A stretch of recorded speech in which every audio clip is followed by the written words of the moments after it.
Salam əziz izləyicilər, Yasin Oğucov kanalına xoş gəlmisiniz. Bugün sizlərlə çox gözəl bir səyahət edəcəyik. Amma videomuza keçməmişdən əvvəl 10 saniyənizi ayırıb kanalıma abunə olub videonu bəyənsəniz çox şad olaram. Amma istəmirsinizsə də olmayın, o qədər də önəmli deyil.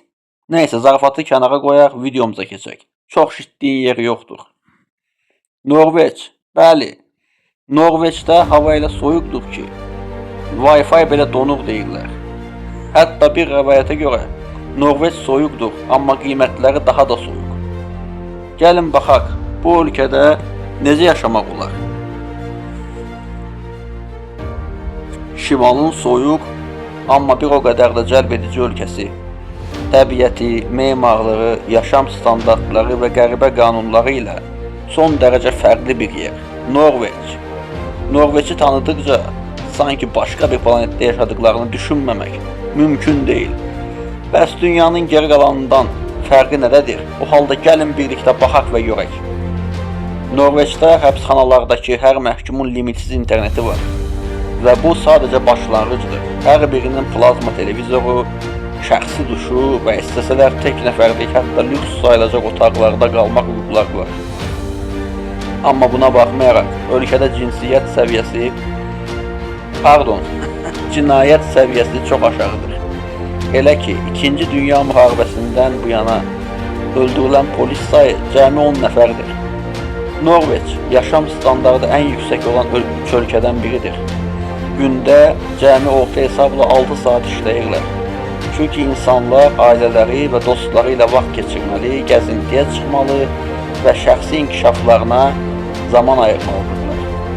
İş isə ikinci planda qalmalıdır. Dövlət hesab edir ki, xoşbəxt və boş vaxtı bol olan insanlar az işləsələr də daha məhsuldar olurlar. Əhalisi cəmi 6 milyon nəfərdir və ən sıx şəhəri olan Osloda 650 min insan yaşayır.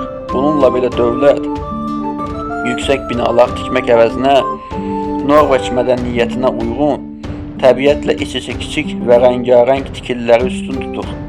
Çünki onların düşüncəsinə görə təbiəti qorumaq xoşbəxt bir həyat üçün ən vacib amildir. Bu səbəbdən heyvanlara qarşı xüsusi bir qayğı mövcuddur. Məsələn, əgər itinizin həyat keyfiyyətini artırmayacaqsa, onu qısırlaşdırmaq belə qadağandır. Heyvan hüquqlarının pozulmasına ciddi həbs cəzaları verilir. Ev heyvanlarının pis rəftara məruz qalıb-qalmadığı isə dövlət tərəfindən mütəmadi olaraq yoxlanılır. Ölkədə 450 min göl var və təbiət insanların əsas əyləncə mənbəyidir. Əhalinin böyük qismi göl kənarlarında və kəndlərdə köhnə üslubda tikilmiş evlərə sahibdir. Dünyadan uzaqlaşmaq istədikdə bu yerlərə gedib tam mənası ilə hər kəsdən uzaq, sadə bir həyat sürürlər. Vəhşi heyvanlar insanlara o qədər alışıb ki, şəhər mərkəzlərində belə vəhşi mərallara rast gəlmək mümkündür. Dövlət, məşhur olmasanız belə hər yazıcı və sənətçini potensial istedad kimi görür və onlara dəstək verir. Məsələn, kitab yazmaq istəyən bir şəxsə dövlət Grants adında aylıq maaş təyin edir və kitab tamamlanana qədər bu maaşı ödəyir.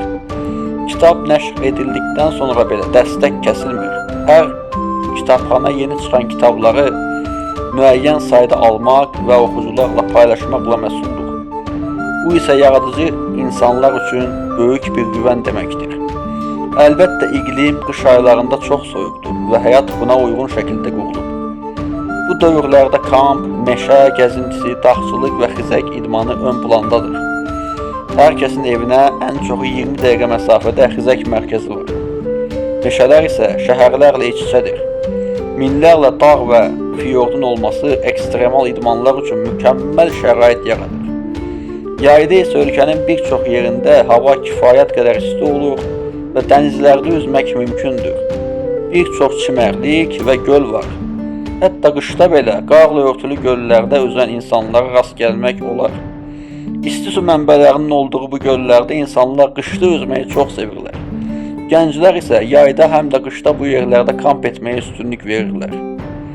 Bütün bu fəaliyyətlər zamanı təbiətin möhtəşəm hadisələrindən biri olan şimal işıqlarını izləmək Norveçlilərin ən böyük şanslarından biridir.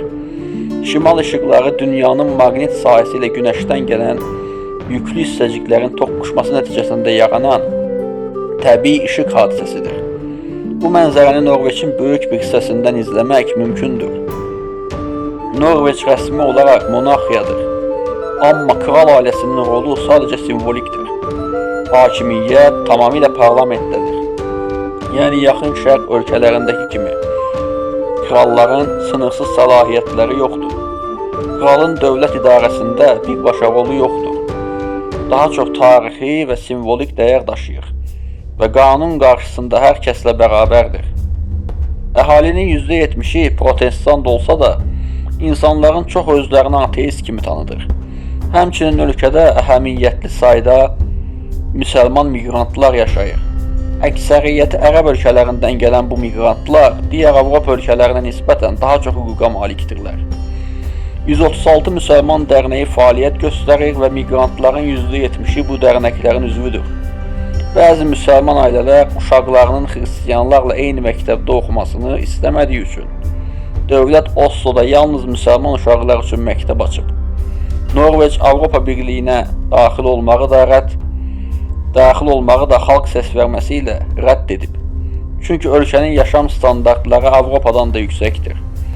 Dövlətin əsas prinsipi təbiətlə iç-içə bir ölkə olmaqdır. Dağlıq ərazilər və təbiəti qoruma məqsədi ilə şəhərlər arası yolların çoxu körpü və ya tunel şəklində inşa edilir. Dünyanın ən uzun tuneli olan 21 kilometrlik Layerdal tuneli də Norveçdə yerləşir. Bu düşüncə onlarda nağıl kimi bir memarlıq yaratmışdır. Ev və digər tikililəri ilə hər küçə sanki bir fotokadrdır. Məsələn, bu Borgund Stav kilsəsidir. Tam 800 illikdir və ağacıdan tikilməsinə baxmayaraq çox yaxşı qorunub.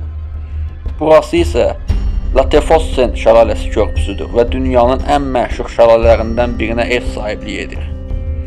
Norveç balıqçılıq ilə də məşhurdur və balıqçı daxmaları bir o qədər cazibəlidir. Evlər köhnə ənənələrə uyğun olaraq rəngbərəng və ağacıdan tikilib. Kəndlərdə isə daha qəribə memarlığa malik evlər görmək olar. Bəzilərinin damı təbii izolyasiya üçün torpaqla örtülüb. Norveçdə nə yol səsi, nə də korna səsi eşidilir. Ay sonunu düşünmək dərdi yoxdur. O qədər rifah içində yaşayırlar ki, çoxlu eynək, ayaqqabı, geyim və digər əşyalar küçələrdə qoyulub qalır. Heç kim onları götürmür. Sivil təşkilatlar bu əşyaları toplayıb Afrika və Asiyadakı kasıb ölkələrə yardım kimi göndərir. Fırıldaqçılıq qorxusu yoxdur. Norveçdə bu tip cinayətlər bir əl barmaqları qədər azdır və edənlər cəmiyyət tərəfindən təcrid olunur. Təhsil də pulsuzdur. İstənilən şəxs universitetdə ödənişsiz təhsil ola bilər. Maddi durumu zəif olanlara isə dövlət əlavə maliyyə dəstəyi verir. Əgər müəllim bir uşaqda yara izi görsə, dövlət dərhal araşdırma aparır və zorakılıq sübuta yetirilərsə, uşağı tərəddüdsüz ailədən alır. Bu yoxlamalar mütəmadi şəkildə aparılır. Norveç həm də dünyada şövalye rütbəsi verilmiş yeganə pinqvinin olduğu ölkədir. Nils Olav adlı pinqvin 2005-ci ildə Norveç ordusundan medal olaraq albay olmuş və krallıq mühafizə alayının fəxri komandanı təyin edilmişdir. Hazırda isə o 2 ulduzlu general rütbəsindədir.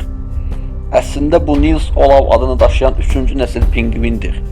1970-ci illərdə bir Norveç zabiti pinqvini çox sevir və onu alaylarının maskotu elan edir. O vaxtdan bu ənənə davam edir və hər yeni nəsil pinqvin eyni fəxri rütbə ilə təltif olunur.